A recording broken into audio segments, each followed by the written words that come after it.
मित्रांनो, जिल्हा परिषद स्वनिधीतील योजनांसाठी वेगवेगळ्या घटकांतर्गत अर्ज मागवण्यात येत आहेत। या अंतर्गत जवळपास पिठाची गिरणी, महिलांसाठी शिलाई मशीन, त्याचबरोबर शेतकऱ्यांसाठी कडबा कुट्टी, त्यानंतर पलटी नांगर वगैरे या प्रकारचे जे घटक आहेत त्या घटकांसाठी अर्ज मागवण्यात येते। 2 जिल्ह्यात हे अर्ज सुरू झालेले आहेत। तुमचे ते जिल्हे कोणते आहेत, त्याचबरोबर कोणकोणते अजून यामध्ये कोणकोणते घटक ॲड करण्यात आलेले आहेत आणि कोणकोणत्या घटकासाठी कोणकोणती लास्ट डेट असणार आहे आणि तुम्हाला अनुदान किती असणार आहे त्याविषयीची सविस्तर माहिती आपण आजच्या व्हिडिओमध्ये क्लिअर करण्याचा प्रयत्न करणार आहोत। तत्पूर्वी जर चॅनलवर नवीन असाल तर चॅनलला सबस्क्राईब करा आणि समोरील जे बेल आयकन बटन आहे ते दाबायला विसरू नका। तर नमस्कार मित्रांनो, मी राज सुरेतर, स्वागत आहे कृषी मन यूट्यूब चॅनलमध्ये।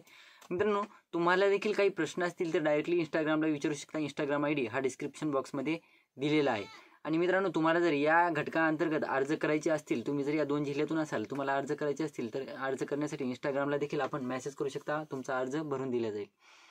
मित्रांनो, जवळपास समाज कल्याण, त्याचनंतर बघायचं झालं कृषी विभाग, महिला व बालकल्याण विभाग, त्यानंतर पशुसंवर्धन विभाग, या 3 ते 4 विभागांतर्गत जिल्हा परिषदांतर्फे 2 जिल्ह्यात ते म्हणजे यवतमाळ आणि सातारा जिल्ह्यातील जे नागरिक आहेत त्या नागरिकांसाठी हे अर्ज सुरू करण्यात आलेले आहे। ज्या अंतर्गत जवळपास बघायचं झालं तर कृषी विभागामध्ये आपण शेतकऱ्यांसाठी पहिल्यांदा, आपण शेतीचं चॅनल आहे आपलं, तर शेतकऱ्यांसाठी पहिल्यांदा आपण बघूया बॅकग्राऊंड व्हायला इग्नोर मारा मित्रांनो। तर कोणकोणत्या घटकांसाठी, शेतीच्या कोणकोणत्या घटकांसाठी अर्ज मागवण्यात येते, त्यामध्ये जवळपास 2 HP विद्युत चलित जे कडबाकुटी आहे त्याच्यासाठी अर्ज मागवण्यात येत आहे। त्यासाठी लास्ट डेट सुद्धा असणार आहे जवळपास बघायचं झालं तर 15 म्हणजे पुढल्या महिन्यातली 15 तारीख असणार आहे। म्हणजे सगळे अर्ज हे अजून 15 ते 20 दिवसाचा कालावधी आहे। आता प्रत्येक घटकासाठी मी लास्ट डेट सांगणार नाही। त्यानंतर मित्रांनो, कॅनव्हास SDP ताडपत्रीसाठी सुद्धा आहे। त्यानंतर ट्रिपल पिस्टन स्प्रेअर इंजिन किंवा मोटर सगट, त्यानंतर मित्रांनो 5 किंवा 7.5 HP जी मोटर आहे आपल्याला ती सुद्धा भेटणार आहे। त्यानंतर मित्रांनो बघायचं झालं तर पलटी नांगर, पाचट कुट्टी यंत्र, त्यानंतर खोडवा तपासणी यंत्र, त्यानंतर पेरणी यंत्र या घटकासाठी सुद्धा अर्ज मागवण्यात येत आहेत। त्यानंतर जर तुम्हाला जे आपण जे म्हणतो महूल म्हणतो, मध म्हणतो, त्याच्यासाठी जर तुम्हाला ती योजनेअंतर्गत घ्यायचा असेल लाभ तर ते सुद्धा आहे। त्यानंतर पॉवर विडर सुद्धा आहे। त्याच्यानंतर मोटारीचं आपण जे फवारा म्हणतो, आता फवारीचे अर्ज महाडीबीटी अंतर्गत सुद्धा आता चालू होतीलच काही दिवसांनी। आणि इकडे सुद्धा जिल्हा परिषद या 2 जिल्ह्यात म्हणजे सातारा आणि यवतमाळ जिल्ह्यात सुद्धा जिल्हा परिषद अंतर्गत फवाऱ्यासाठी सुद्धा अर्ज सुरू झालेले आहेत। त्यानंतर मित्रांनो, पशुसंवर्धन विभागामध्ये, आता पशुसंवर्धन विभागाची माहिती घेण्या अगोदर तुम्हाला सांगतो की आपले जे BMS जी साईट आहे त्या साईटमध्ये ऑलरेडी ही चालू आहे पशुसंवर्धन विभागाच्या योजनांचे, त्याच्याबद्दल आपण माहिती घेणं नाही घेतली तरी चालेल। त्यानंतर मित्रांनो, समाज कल्याण विभागाअंतर्गत जे दिव्यांग व्यक्ती आहे त्या दिव्यांगांसाठी घरकुल योजना राबवण्यात येत आहे।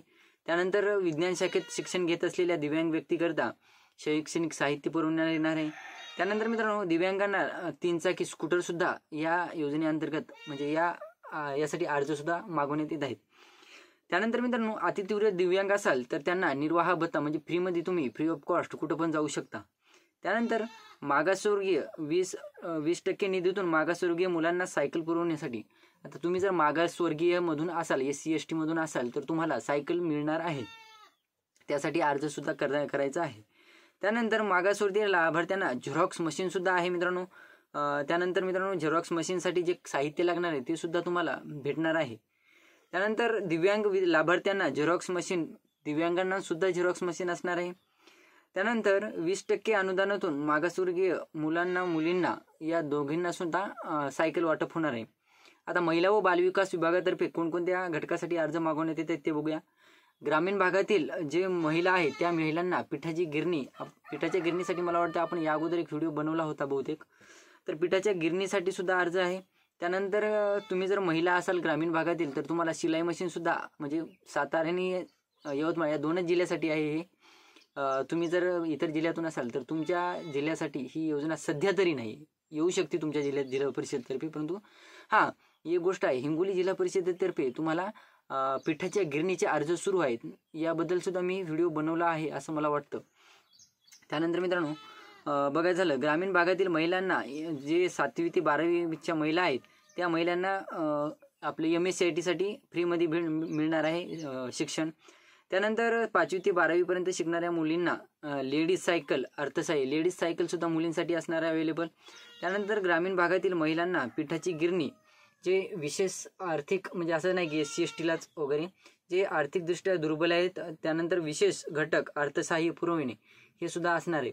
तर या 2 जिल्ह्यातील जर तुम्ही शेतकरी असाल आणि तुम्हाला देखील या योजना अंतर्गत घटकांतर्गत अर्ज करायचा असेल तर तुम्ही लवकरात लवकर अर्ज करू शकता. काही घटकांसाठी जवळपास 31 मेची लास्ट डेट असणार आहे, तर काही घटकांसाठी 15 जूनची लास्ट डेट असणार आहे. तर ही होती छोटीशी माहिती. व्हिडिओ आवडला असेल तर लाईक करा, चॅनलला सबस्क्राईब करा आणि जास्तीत जास्त शेतकऱ्यांपर्यंत पोहोचवण्याचा प्रयत्न करा. धन्यवाद.